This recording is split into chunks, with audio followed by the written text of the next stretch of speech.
What's up, guys and gals? It's your host with the most, Griever, as always, bringing you guys Ayakashi Triangle Chapter 51. And honestly, what a creepy chapter, eh? Like, that's a freaky design. That sort of freaked me out, actually. Of course, the long hair, the hanging Ayakashi, the hanging man Ayakashi, or whatever. Unfortunately, this time possessing Yayo, whatever. I'm gonna call her Yayo. She's one of course, the two friends of Suzu and Matsuri in school and stuff, and on her way she was feeling extremely tired. She ran into this old beggar looking woman that was there, and it's like, oh, so mean, like, can I help you, do you need an ambulance? And then stares up and it's just this really creepy looking thing, and she's like, oh crap. So she noticed later, apparently we I'll just jump into the explanation really quick. What the explanation is by Matsuri's mother is that she was possessed by a low-level one, and sometimes when you're exposed to possession by an Ayakashi, inevitably you will slowly gain the sight, so to speak, slowly but surely. Maybe it only looks vague or faint or something like this. Reminded me very much of Bleach with like Karin and stuff and people like that, you know what I mean? Like Ichigo's sister, like being able to see them, not completely, but then being able to see them more, better as time went on, etc., right? So, she said the same thing, like when she's feeling tired or, sleepy or whatever, she's slowly being able to see things. She could see Shirogane, she could see the bird Tengu guy that follows around Soga and all that stuff. So then we get these really just creepy images. Like, this is where the art is extremely creepy, and he's got like I don't know if it's supposed to be a guy or a girl, but it's very, very creepy, and it's got the hang rope around the neck cut off and everything, and just completely there, and completely can see it, and says, like, she really believes that she's possessed. Now, this is where all the friends, of course, show up and everything, and says, and Lou, of course, being the one who's all into the UFOs and the aliens and possession and all that stuff, basically, she confesses, hey, I think I'm possessed by something. Can you know how to exercise it? And Lou's like, I think you need to distinguish from, like, reality and fantasy, And she's like, you're one to talk, sort of idea, right? Now, this is where, of course, we see that the possession, the hanged man, the very creepy eye. So I guess it is a guy. It just looks so creepy. So it's hard to really tell gender at this point. I mean, maybe that's good or bad, I don't know, but either way, it starts cackling and laughing. It's got the giant Joker grin sort of idea. Very, very creepy. And this is where, of course, you know that Suzu and Matsuri can see it. You can clearly tell that they can see it, because Suzu looks actually worried. Matsuri putting on the good face, saying, oh, if you're not feeling well, why don't we take you to the nurse's office? Me and Suzu will go with you and stuff. And, she notices that it's laughing at Matsuri and Suzu, and she gets extremely worried, and she says, I can't have this ghost hurt or possess anybody else. I best, this is horrible. I need to go home and I need to figure it out, sort of idea.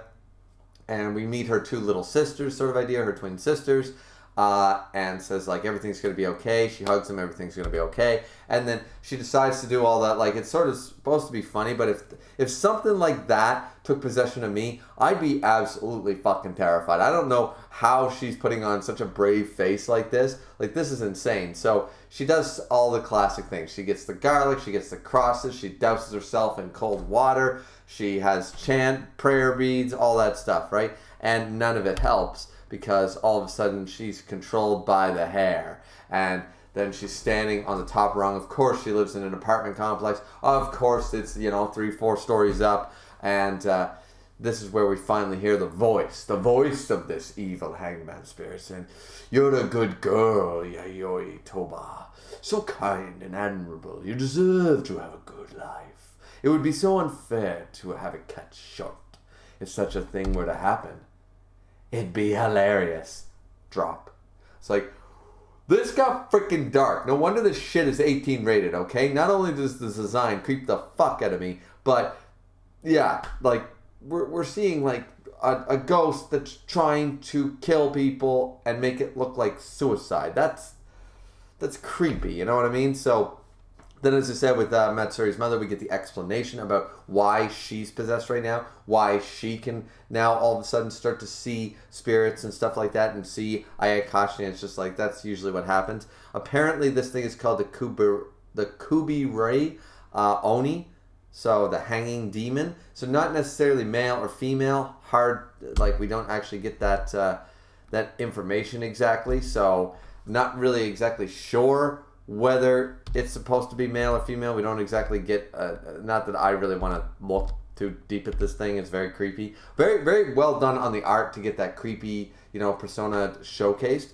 And, but either way, so she drops her, and, or the hanging Oni drops her, and then, of course, Matsuri shows up just in time with wind step and stuff. Now, Yayo remembers this feeling before, of course, before when the memory was foggy and stuff, but of course, memories are not lost, they're just forgotten, so they were triggered, yada, yada, yada. So now they're ready to face, at the end of the chapter, they're ready to face the hangman, sort of like, or the hanged demon is sort of like, I knew it, you're the ones who killed the Bashu. And it's just like, all right, let's see what this thing can do, because this thing's a lot creepier, maybe more powerful, we don't know, but Suzu and Matsuri are going to take care of this. And now Yayo is sort of in on the secret, I guess. This is how we're going to introduce Yayo as part of the secret. She can see Matsuri in her ninja exorcist gear. She can see Suzu. She's starting to see other Ayakashi. She can clearly see this one, the hanging demon. So maybe she'll be part of the fold. Maybe she'll try to help.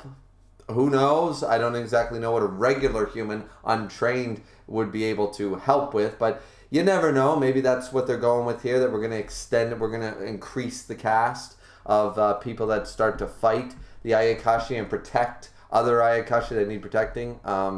Who knows exactly, but either way, the chapter itself, very straightforward, very simple, very creepy. I think that's the creepiest design since we saw the Dust King's mask. Very, very creepy.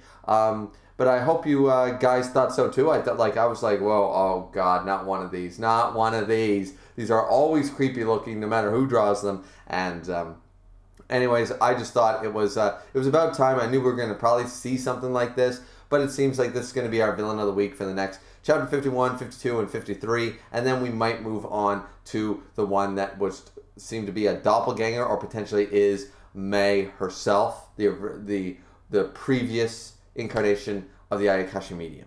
So who knows? I'm looking more forward to that, because that is still left ambiguous and unresolved, and I'm freaking curious about it. So let's, it's probably one of the Ayakashi that she sealed away and now is taking on her form or something. We don't know, but that's what I'm going to assume for right now. But maybe it really is her. Who knows?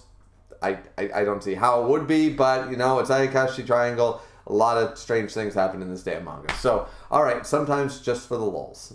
Either way, hope you guys enjoyed the chapter. Like, comment, subscribe as always. Don't forget to drink responsibly as always. And we will see you guys again next time for Ayakashi Triangle Chapter 52. See you later, everybody.